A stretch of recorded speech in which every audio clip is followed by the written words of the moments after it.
So Professor, in the last section we started talking about the concept of creating engagement through storytelling. Please tell us more about how we can elicit attention and interest from whoever we are speaking to. Give your audience something that they are looking for. You can easily get bored from a conversation if you do not care about the subject. Instead of seeing, listening and speaking as a self-centered activity, we can approach it as an activity that is centered on the person at the receiving end of our communication. When we do this consistently, we begin to show up differently in people's stories about us, because we are speaking from a place that validates their perspectives and makes them feel heard. We can finally start getting through to them and resolve conflict. Think of how you can make yourself more interesting and more engaging with your recruiter. Try to discuss things they might have expertise on, so they can be more interested in the conversation, as well as aspects of you that might be irrelevant to them, but highly interesting considering your position and the role you are applying to. While trying to convince an employer that you are the right fit for a role, your aim needs to be on making them remember you. You could think of your experiences and try gauging how a third person would view them.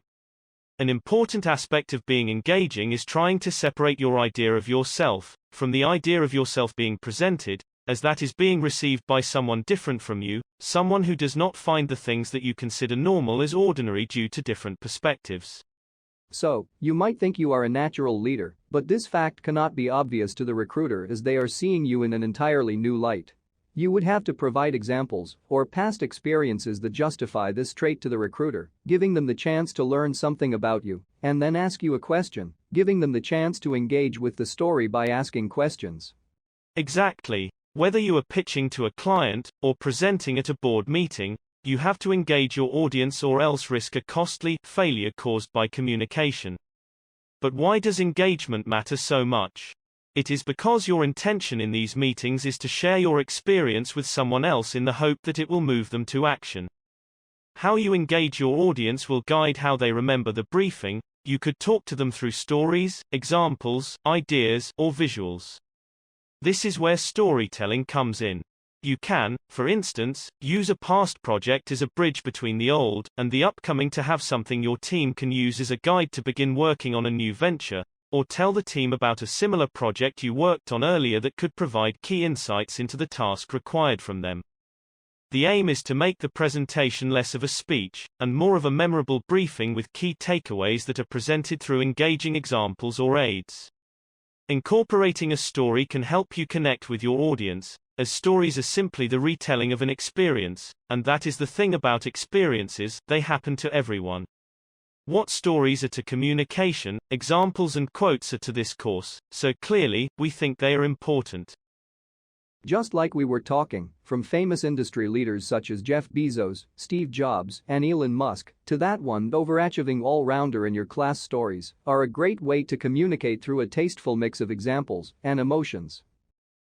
Of course. It is the psychology of stories. The most effective way to engage your audience is with storytelling. Human beings are wired differently for them.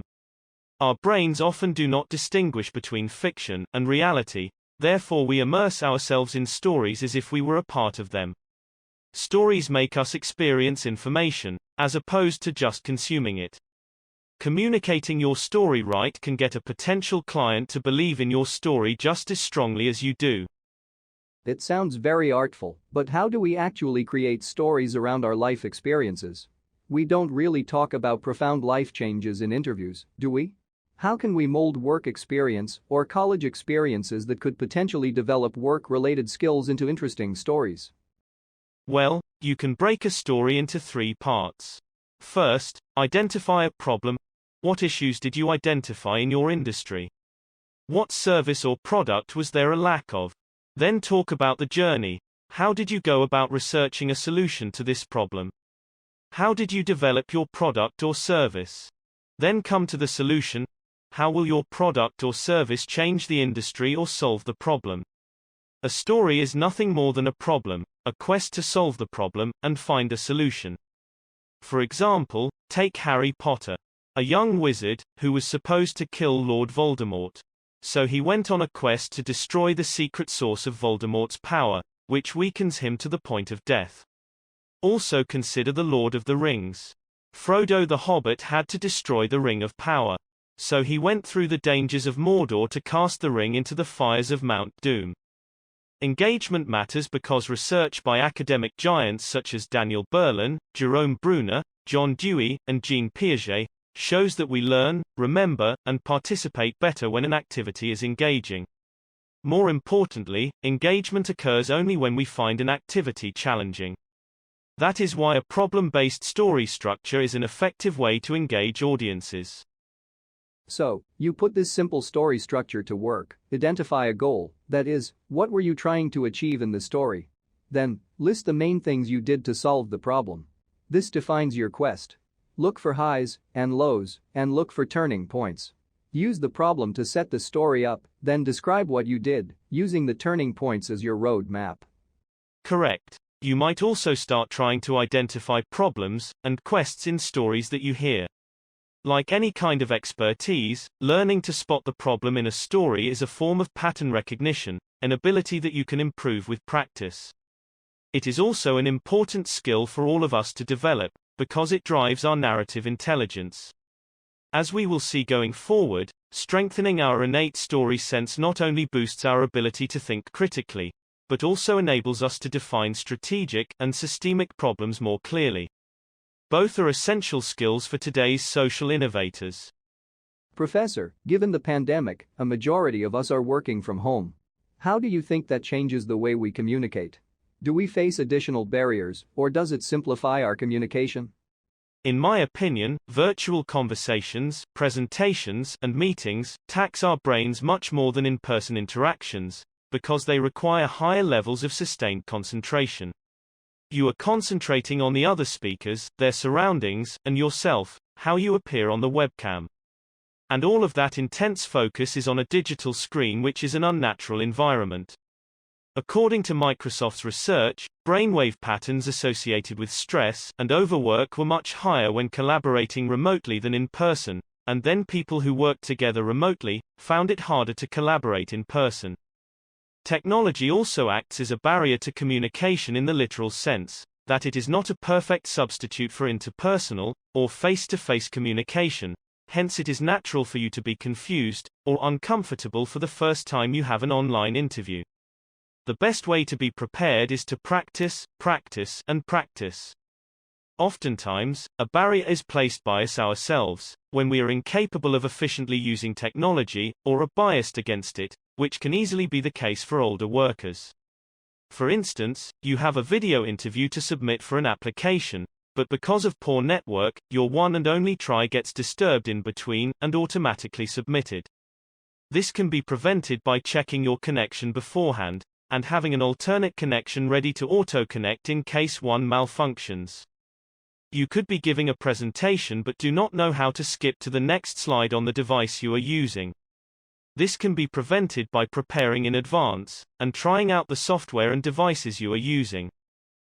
But Professor, I think there are substantial upsides to remote working too.